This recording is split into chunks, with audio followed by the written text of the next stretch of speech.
Welcome back. I hope you have seen our day 1 video. In case if you have not, please watch it. Today is our second day in Jaipur. We will explore places Albert Museum, Jal Mahal, Amer Fort and Nahargarh Fort. Before we proceed, if you have not subscribed to channel, then please subscribe now and press the bell icon to get notification of our new videos.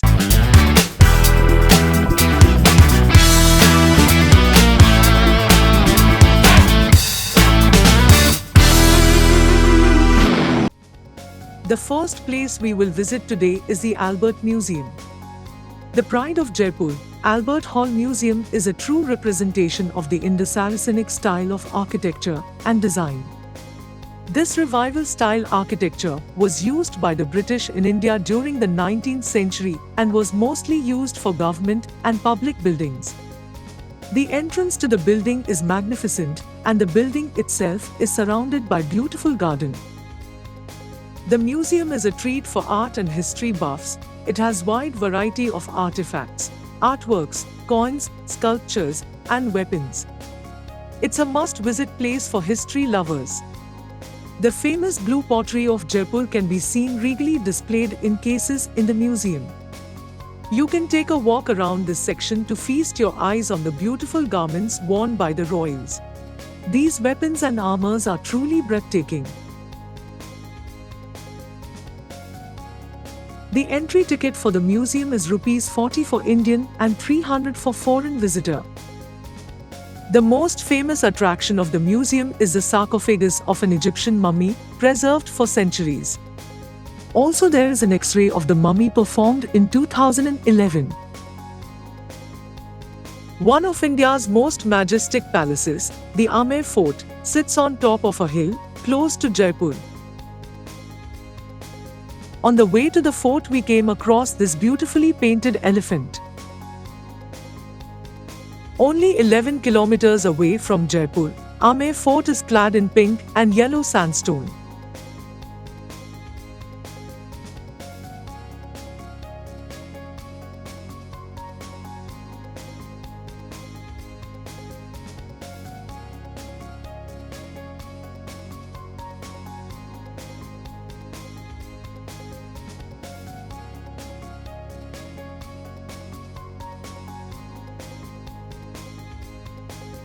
We left our e-rickshaw and started walking for the fort.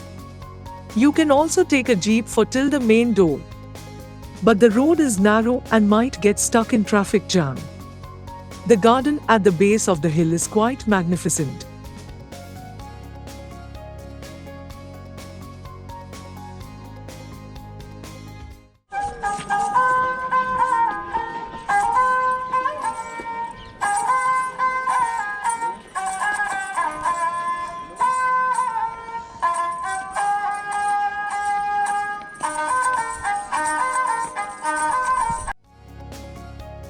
As you arrive at the Amer Fort, you will enter through the Suraj Pole. Unless you arrive by car, then you enter via the Chand Pole. Both these gates open into the Jaleb Chowk, which is the main courtyard, where in earlier times, returning armies used to display their plunder to the people. And now we are in Jaleb Chowk, which is quite crowded being Christmas weekends.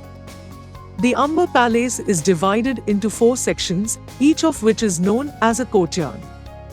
The entry gates of the palace's courtyards are designed with beautiful Rajput structures that add character to each gate.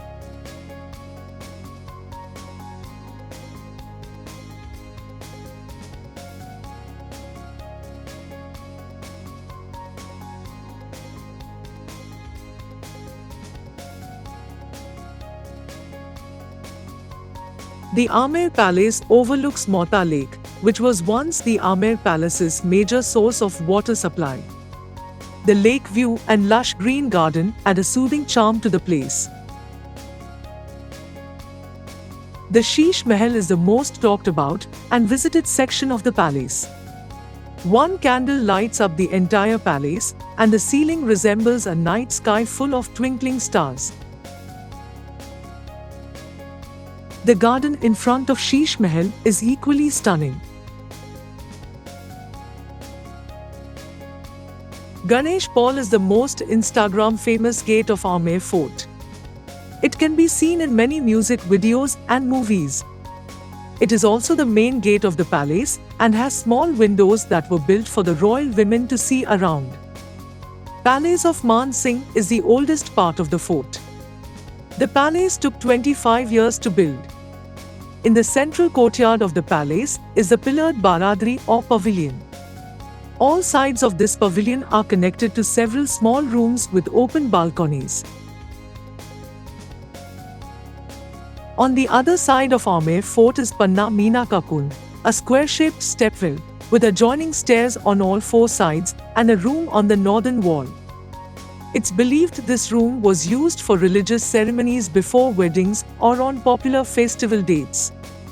Apart from being a source of fresh drinking water, it was a gathering place for the ladies where they could chit-chat and catch up on one another's lives. It has featured in few movies and music videos. Also, it has been a go-to place for pre-wedding shoots. Next, we head out to the Nahargarh Fort. Nahargarh is an extensive fort and walking around can take quite some time. You can either drive to this place or hire a rickshaw till the gate.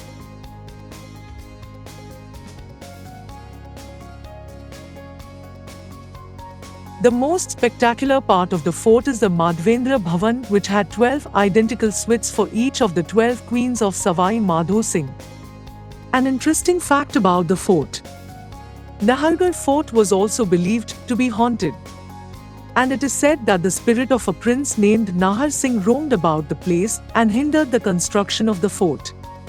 It was then Savai Jai Singh promised to build a temple dedicated to the prince and also to name the fort after him to appease the ghost. After that, the construction went on smoothly.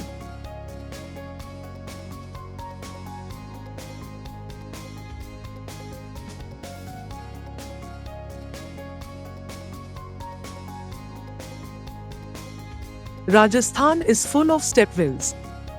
Here is another one at Nahargarh Fort.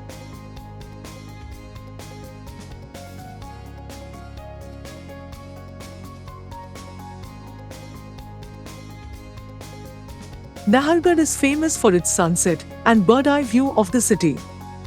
There are many viewing areas to enjoy sunset.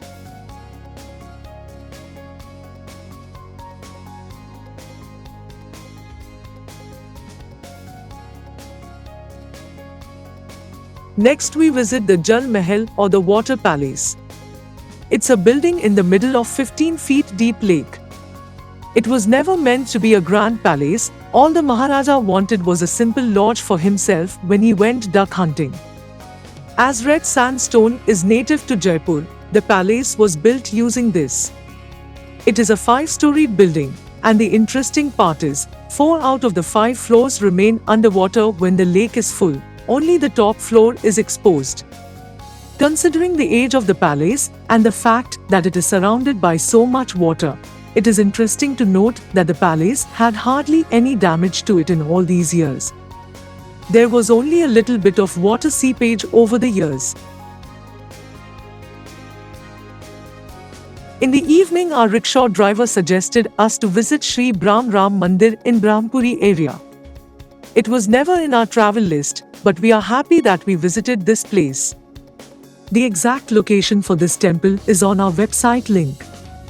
The temple was peaceful, and the multicolored mirror work is a testimony of traditional Rajasthani craftsmanship.